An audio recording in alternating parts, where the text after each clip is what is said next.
오늘의 말씀은 요엘 3장 9절부터 21절까지 말씀입니다. 너희는 모든 민족에게 이렇게 널리 선포할지어다. 너희는 전쟁을 준비하고 용사를 격려하고 병사로 다 가까이 나아와서 올라오게 할지어다. 너희는 보습을 쳐서 칼을 만들지어다. 낫을 쳐서 창을 만들지어다. 약한 자도 이르기를 나는 강하다 할지어다. 사면의 민족들아, 너희는 속히 와서 모일지어다. 여호와여, 주의 용사들로 그리로 내려오게 하옵소서. 민족들은 일어나서 여호사밧 골짜기로 올라올지어다. 내가 거기에 앉아서 사면의 민족들을 다 심판하리로다. 너희는 낫을 쓰라. 곡식이 익었도다. 와서 밟을지어다. 포도주 틀이 가득히 차고 포도주 독이 넘치니 그들의 악이 크미로다. 사람이 많음이여, 심판의 골짜기에 사람이 많음이여, 심판의 골짜기에 여호와의 날이 가까움이로다. 해와 달이 캄캄하며 별들이 그 빛을 거두도다. 여호와께서 시온에서 부르짖고 예루살렘에서 목소리를 내시리니 하늘과 땅이 진동하리로다. 그러나 여호와께서 그의 백성의 피난처 이스라엘 자손의 산성이 되시리로다. 그런즉 너희가 나는 내 성산 시온에 사는 너희 하나님 여호와인 줄 알 것이라. 예루살렘이 거룩하리니 다시는 이방 사람이 그 가운데로 통행하지 못하리로다.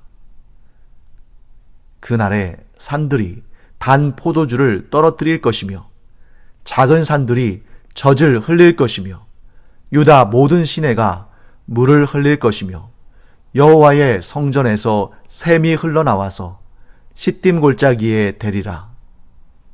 그러나 애굽은 황무지가 되겠고 에돔은 황무한 들이 되리니 이는 그들이 유다 자손에게 포악을 행하여 무죄한 피를 그 땅에서 흘렸음이니라. 유다는 영원히 있겠고 예루살렘은 대대로 있으리라. 내가 전에는 그들의 피 흘림 당한 것을 갚아주지 아니하였거니와 이제는 갚아주리니 이는 여호와께서 시온에 거하심이니라. 네, 오늘 우리가 방금 전에 읽은 본문은 요엘서의 마지막 부분입니다. 요엘서의 마지막은 곧 요엘 선지자를 통해서 하나님께서 주시는 그 후반부의 메시지죠. 거기에는 하나님의 회복과 은총, 또 하나님의 심판의 날, 곧 여호와의 날에 이루어질 그런 역사적인 일들, 그리고 그때에 하나님의 백성들이 어떠한 상태가 될 것인지에 대한 설명이 담겨 있습니다. 자, 하나님께서는 하나님의 선지자를 통해서 이렇게 말씀하십니다.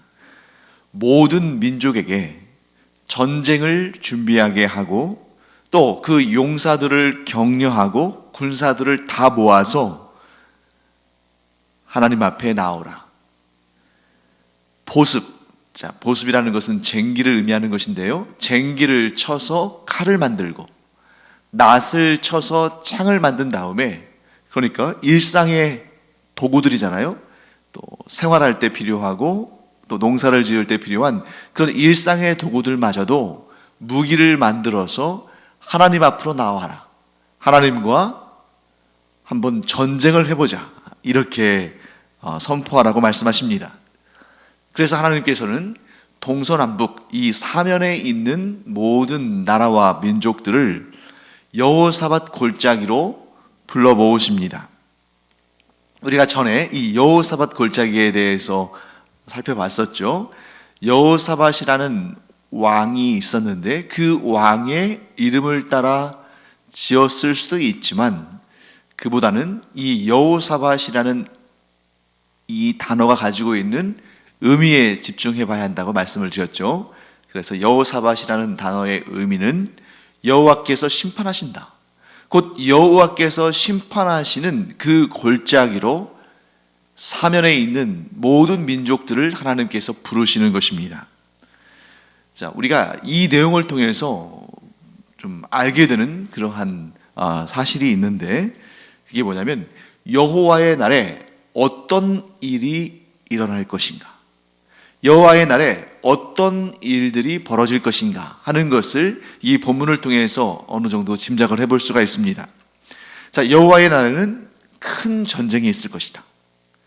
그것도 한두 나라 사이의 전쟁이 아니라 사면에 있는 모든 민족들, 모든 나라들이 겨루고 싸우는 전쟁이 있을 것이다. 그래서 이제 어떤 분들은 이런 선지서에 나오는 내용들, 여호와의 날에 있을 거대한 큰 전쟁들에 대해서 얘기하면서 3차 세계대전이 일어날 것이다.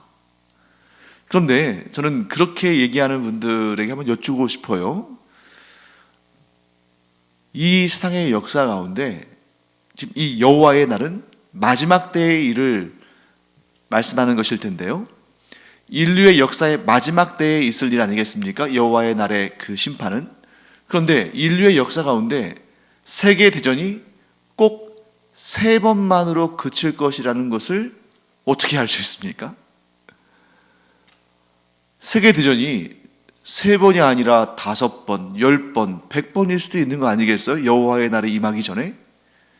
그런데 좀 이렇게 성경을 자극적으로 받아들이고 좀 괜히 공포스럽게 해석해서 사람들을 좀 주목을 끌고 자기의 영향력을 미치려고 하고, 뭔가 자기가 대단한 미래에 대한 신통한 능력이 있는 것처럼, 미래를 아는 능력이 있는 것처럼 그렇게 말하면서 사람들을 자꾸 이렇게 현혹하고 또 두렵게 하고, 그래서 뭔가 자기의 그런 의도를 이루기 위해서 좀 겁을 주고 그런 경우들이 있는 것 같아요.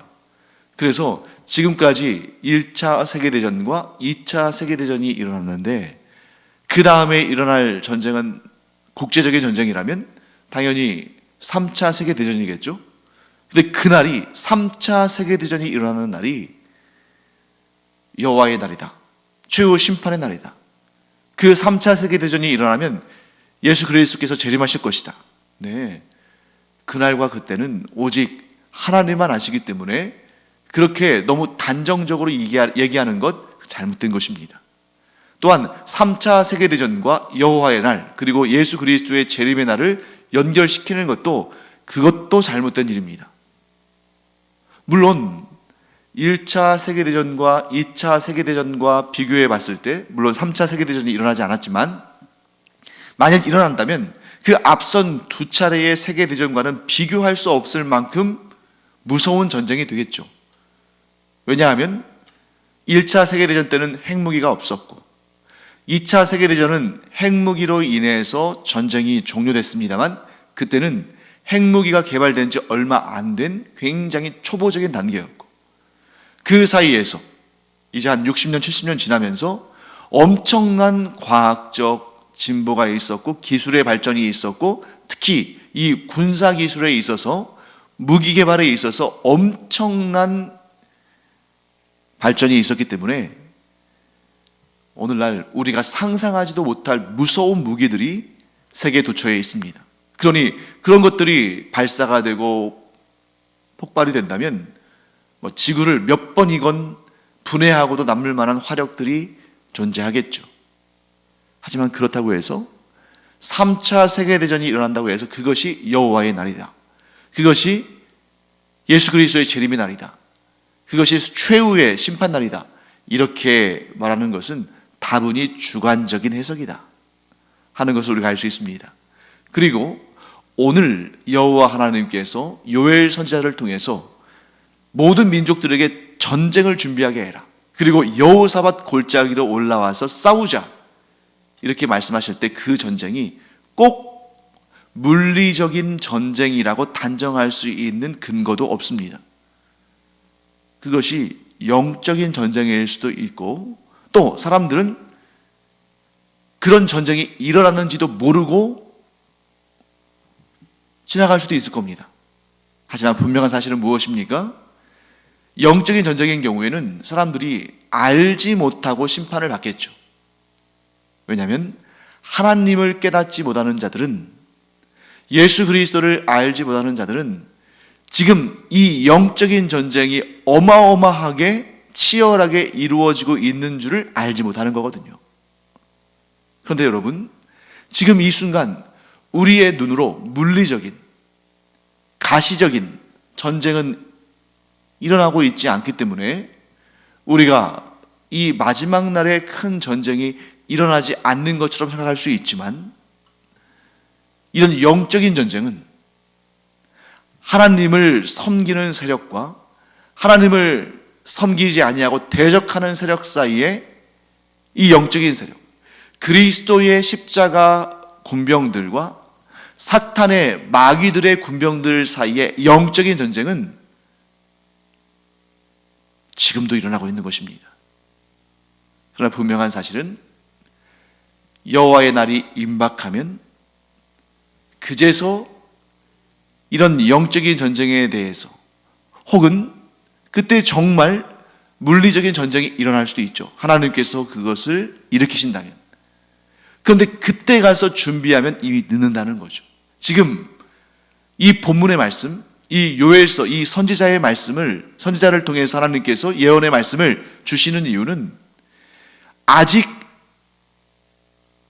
최후의 날, 여호와의 날, 최후의 심판 날이 이르기 전에 아직 기회가 있는 이때, 곧 아직 은혜의 문이 열려있는 이때에 돌이켜 회개하고 하나님께 돌아오라고 말씀하시는 것입니다. 그렇기 때문에 지금도 이미 그 마지막 날에, 여호와의 날에, 최후 심판의 날에 일어날 것이라고 생각하고 기다리고 있는 그 전쟁이 사실은 지금 현재 우리가 살고 있는 이 세상 가운데에서 이루어지고 있는, 현재 진행 중에 있는 그러한 영적인 전쟁이 지금 펼쳐지고 있다고 우리는 볼 수 있습니다. 그렇기 때문에 악한 사탄은 지금도 하나님을 대적하고 하나님과 싸우려 하고 있습니다. 여호사밧 골짜기에 지금 우상을 섬기는 이방 족속들, 그 다른 민족들이 올라와서 이스라엘 백성들, 곧 하나님을 섬기는 자들과 싸우는 그러한 장면과 같이 지금 현재 하나님을 대적하는 악한 사탄의 소유된 자들이 지금도 하나님을 대적하고 하나님의 백성들을 공격하고 있습니다. 우리는 어떻습니까? 우리의 대장 되신 예수 그리스도와 함께 지금 우리가 그런 영적인 전투를 행하고 있는 것입니다. 그런데 사탄이 어떤 존재입니까? 사탄은 결코 하나님을 이길 수가 없습니다. 사탄은 하나님의 대적이 되지 못해요. 그런데도 사탄은 하나님을 끝끝내 대적합니다. 이 여호사밧 골짜기에서 이 전쟁은 하나님께서 하나님을 대적하는 자들을 심판하기 위해서 불러 모으신 전쟁인데, 사탄은 그 사실을 알지 못하고 하나님을 이길 수 있는 것처럼, 하나님의 군대를 무너뜨릴 수 있는 것처럼 그 여호사밧 골짜기에 와서 하나님을 대적한다는 거죠.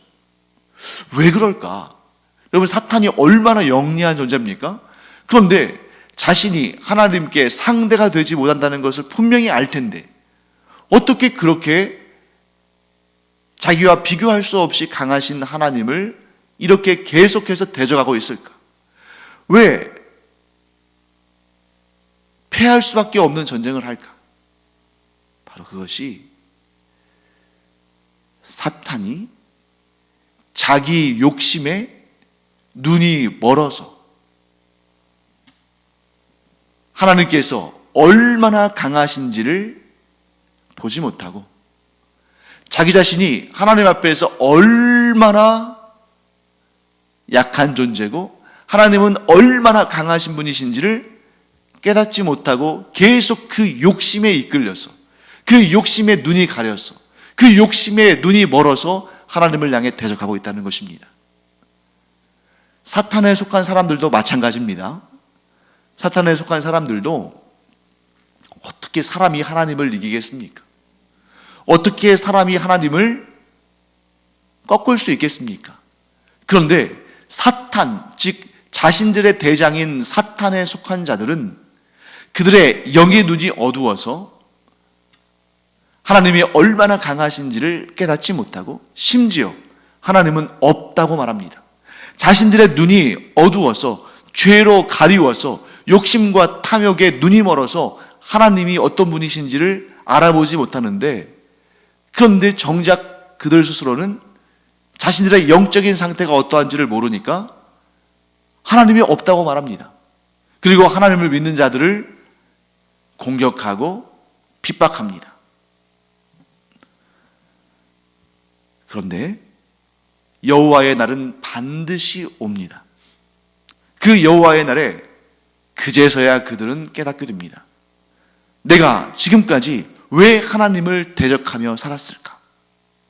내가 하나님 편에 서고 하나님의 백성이 되었다면 이 날이, 이 여호와의 날이, 이 최후의 심판의 날이 나에게는 기쁨의 날이고 구원의 날이고 영광스러운 날일 텐데, 그런데 내가 하나님 편에 서지 아니하고 사탄의 편에 서서 사탄이 가르치는 것이 전부 모든 것인 줄로 알고 내가 하나님을 대적해 왔으니 내 삶이 얼마나 헛된 삶이고 얼마나 무익한 삶이었는가. 그러나 여호와의 날에 깨달은 것은 너무 늦는 것입니다. 그날에는 돌이켜봤자 소용이 없습니다. 왜 그렇습니까? 그날은 심판의 날이기 때문에. 여호와께서 싸우시는 날, 예수 그리스도께서 심판주가 되셔서 재림하시는 날, 곧 여호와의 날, 최후 심판의 날에는 어느 누구도 지금까지의 자기의 선택을 돌이킬 수 없습니다. 그날은 심판 날이기 때문입니다. 다시는 돌이킬 수 있는 기회가 주어지지 않고 그들이 뿌린 씨앗대로 거두는 날이 바로 그 최후의 심판날, 추수의 날입니다. 그래서 오늘 본문의 13절은 이렇게 말씀하죠. 너희는 낫을 쓰라. 곡식이 익었도다. 와서 밟을지어다. 포도주 틀이 가득히 차고 포도주 독이 넘치니 그들의 악이 크미로다. 자, 여호와의 날은 씨를 뿌리고 밭을 메고 거름을 주고 그 농작물을 살피고 보호하고 일을 하는 때가 아니라 하나님의 날, 여호와의 날, 최후 심판의 날은 추수의 날입니다. 이전에 했던 것들, 이전에 뿌렸던 것들, 이전에 농사지었던 것들을 거두는 날이에요. 그날에 악으로 씨앗을 심은 자들은 악의 열매를 거둘 것이고 의의 씨앗을 뿌린 자들은 의의 열매를 거두게 되는 것입니다. 무엇이 악입니까? 무엇이 악의 씨앗입니까? 하나님을 대적하는 자, 하나님을 믿지 않고 하나님을 인정하지 않고 하나님을 부인하고 하나님을 대적하는 자들은 그 악의 씨앗을 거두게 될 것입니다. 그 악의 씨앗이 맺힌 열매는 무엇입니까? 영원한 심판, 영원한 멸망, 영원한 사망입니다. 반면에 의의 씨앗을 뿌린 자들은 그 의의 열매를 거두게 될 것입니다. 의의 씨앗은 무엇입니까? 복음입니다. 예수 그리스도를 구주로 영접한 그 믿음입니다. 그 믿음의 씨앗을 뿌린 자들은 어떤 열매를 거둡니까? 의의 열매, 곧 영생의 구원의 열매를 거두게 되는 것입니다. 사랑하는 성도 여러분, 우리가 뿌린 씨앗이 이 세상에서 우리가 콩을 뿌리거나 고구마를 심거나 또 딸기를 심거나 그러면 그 열매대로 나오잖아요. 그 뿌린 씨앗대로 열매가 나오죠. 그런데 우리가 뿌린 복음의 씨앗은 눈에 보이지 않습니다. 또한 하나님을 대적하는 자들이 뿌린 악의 씨앗도 눈에 보이지 않습니다. 그러다 보니까 이게 어떤 열매가 맺히게 될지를 그런 것이 눈에 보이지 않고, 그러다 보니까 많은 사람들이 지치기도 하고 때로는 실망하기도 하고 실족하기도 하면서 기다리지 못하고 인내하지 못하고 그 농사를 그만두는 경우들도 있습니다. 하지만 사랑하는 성도 여러분, 우리가 하나님의 말씀을 배우는 목적이 여기에 있죠. 눈에 보이지 않는 그 열매가 무엇이 될지를 하나님의 말씀인 성경이 우리에게 명확히 알려줍니다. 우리가 뿌린 복음의 씨앗, 우리가 뿌린 믿음의 씨앗은 반드시 영생의 구원의 열매로 맺혀진다. 지금 당장 눈에 보이지 않지만, 지금 당장 그 열매를 우리가 따먹을 수는 없지만, 반드시 우리가 뿌린 복음과 믿음의 씨앗은 영생의 구원의 열매로 맺혀지게 된다는 것을, 또 그것을 우리가 여호와의 날에, 최후의 심판 날에 거두게 된다는 것을 분명히 믿고 의심치 아니하므로 우리가 그날에 후회의 날이 되는 것이 아니라 그날이 기쁨과 감격과 구원과 좋은 열매를 거두는 추수의 날이 되기를 간절히 축원합니다. 그런데 우리 생각에 그 최후의 날에, 그 심판의 날, 여호와의 날, 그리스도의 재림의 날에 이런 구원의 열매를 맺고 구원의 열매를 추수하는 사람들이 많았으면 좋겠는데, 그런데 그날 심판에 넘겨지는 자들이 많다는 사실입니다. 14절 말씀에 이렇게 말씀하고 있죠. 사람이 많음이요, 심판의 골짜기에 사람이 많음이요, 심판의 골짜기에 여호와의 날이 가까움이로다. 지금도 얼마나 많은 사람들이 그 여호사밧 골짜기, 곧 심판의 골짜기로 나아가고 있는지 모릅니다. 하나님을 대적하며, 하나님을 대적한다는 것이 하나님을 조롱하고 하나님을 욕하고 하나님을 비방하고 꼭 이런 것만 의미하는 것이 아닙니다. 그런 일을 한 적이 없다 할지라도 하나님을 믿지 않는 것 자체가, 하나님께서 보내신 예수 그리스도 곧 우리의 구원자를 믿지 않는 것 자체가 심판을 향해 달려가는 그러한 사탄의 군사들의 모습인 것입니다. 그런데 그 여호사밧 골짜기, 그 심판의 골짜기에 사람들이 많다고 하나님께서 선지자를 통해서 우리에게 말씀하십니다. 얼마나 안타까운 일입니까?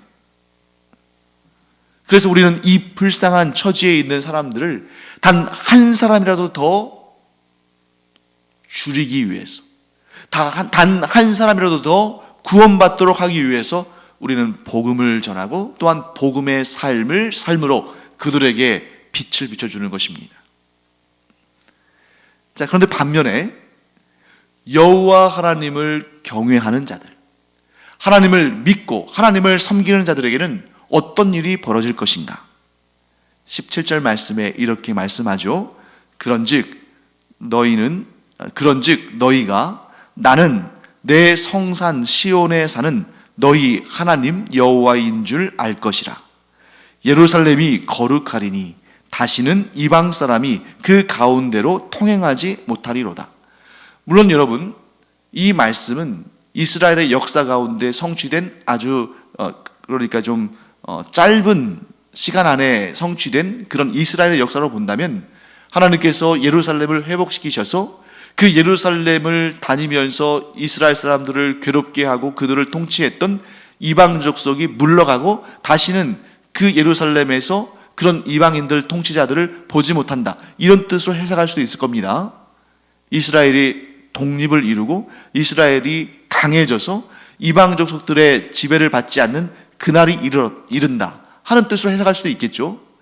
하지만 선지서는 항상 그 좁은 범위에 있어서의 이스라엘의 역사에 한정되는 것이 아니라 종말론적인 사건, 곧 전 세계적이고 전 우주적인 사건들을 우리에게 보여주는 역할을 하기 때문에, 자, 예루살렘에 이방 사람이 통행하지 못한다, 이것은 종말론적인 사건으로는 천국, 곧 하나님의 통치가 이루어지는 곳에 우리가 올라가게 되면 거기에 이방 사람들, 곧 우상을 섬기며 하나님을 대적하는 자들은 아무도 없다는 것을 발견하게 된다 하는 그런 의미의 종말론적인 해석도 가능한 것입니다. 그래서 그 여호와의 날에 이 본문의 표현대로라면 산들이 단 포도주를 떨어뜨릴 것이며 작은 산들이 젖을 흘릴 것이며 유다 모든 시내에 물이 흐를 것이며 여호와의 성전에서 샘이 흘러나와서 시딤 골짜기를 적실 것이다. 여러분, 여호와의 성전에서 물이 흘러나오는 이 이미지는 에스겔서에서도 자세히 묘사하고 있죠. 곧 여호와의 심판의 날, 곧 최후의 심판의 날, 곧 예수 그리스도의 재림의 날에, 자, 지금 방금 전에 이 요엘서에서 예루살렘 성 안에 이방 사람들이 그 가운데로 통행하지 못하는 그런 장면을 묘사하고 있잖아요. 예수 그리스도 재림의 날에, 하나님께서 최후의 심판을 이루시는 날에 요한계시록의 묘사에 따르면 새 예루살렘이 임하고 그곳에서 하나님을 경외하는, 곧 예수 그리스도를 구주 삼은 자들이 그곳에서 영원한 복락을 누리며 영생의 기쁨의 삶을 사는 것을 요한계시록이 묘사하지 않습니까? 이처럼 여호와의 날은, 최후 심판의 날은, 하나님을 대적하는 자들은 하나님의 심판을 받고 영원한 멸망에 던져지는 날이지만, 하나님을 경외하는 자들, 예수 그리스도를 믿음으로 하나님의 자녀가 된 자들, 하나님의 백성이 된 자들에게는 그날이 영원한 영광을, 영원한 생명을, 영원한 기쁨을 누리게 되는 날이다 하는 것을 우리가 알게 됩니다. 자, 요엘서의 결론을 우리가 보겠습니다. 요엘서의 결론은 21절 말씀에 나와 있습니다. 내가 전에는 그들의 피 흘림 당한 것을 갚아주지 아니하였거니와 이제는 갚아주리니 이는 여호와께서 시온에 거하심이니라. 자, 이스라엘의 죄 때문에 하나님은 그들에게 침묵하셨습니다. 그리고 그들이 피 흘림을 당할 때, 우상을 섬기는 민족들에게 피 흘림을 당할 때도 갚아주지 않으셨습니다.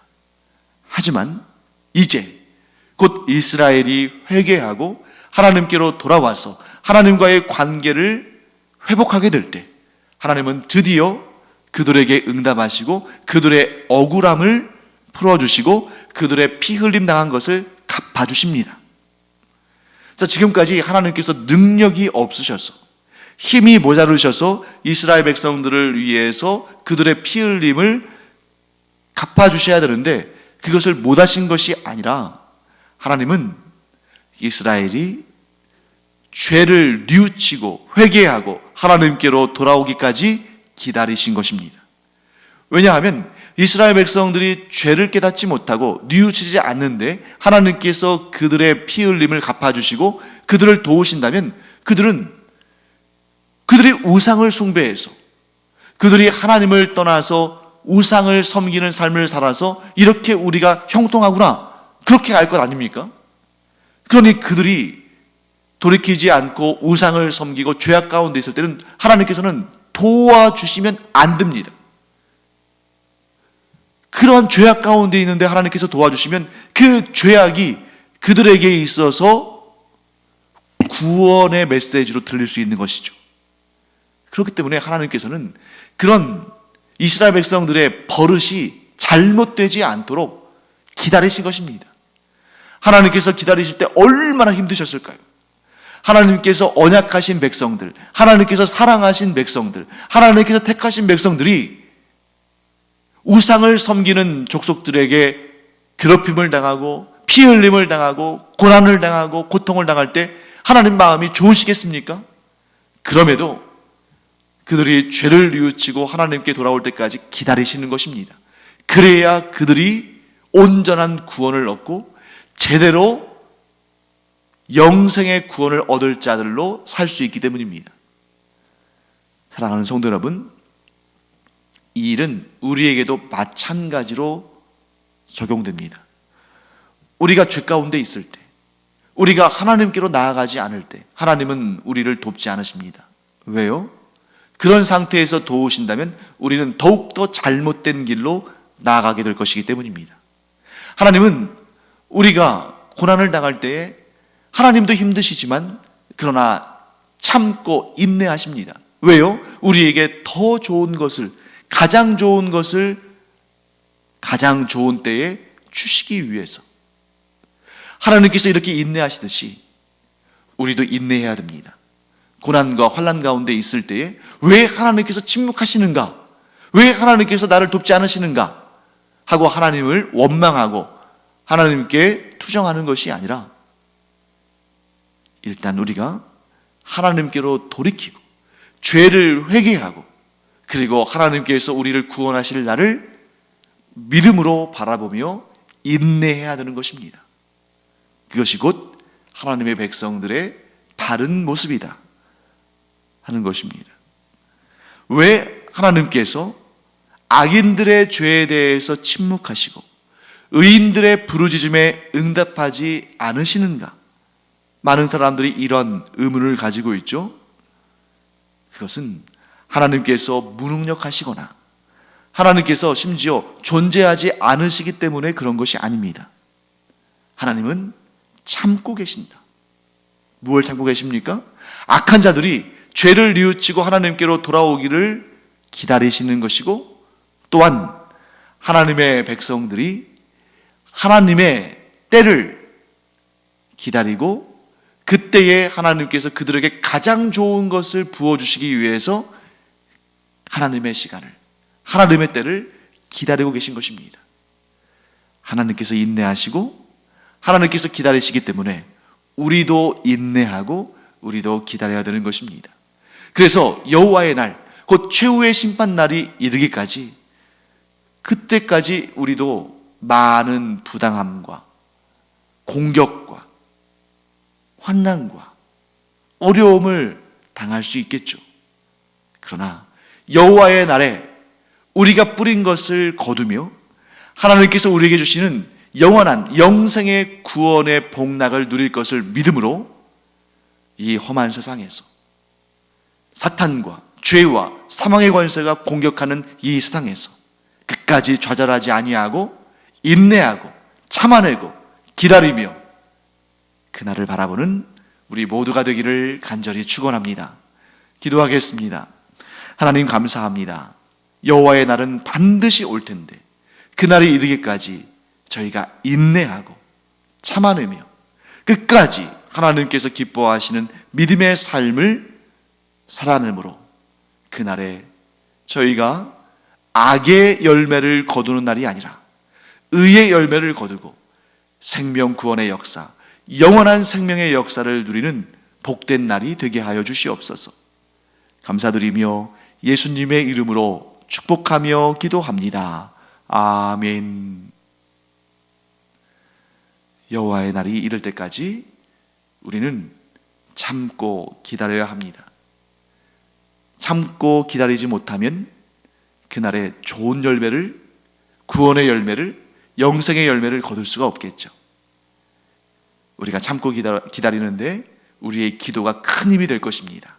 기도하며 주님의 복된 날을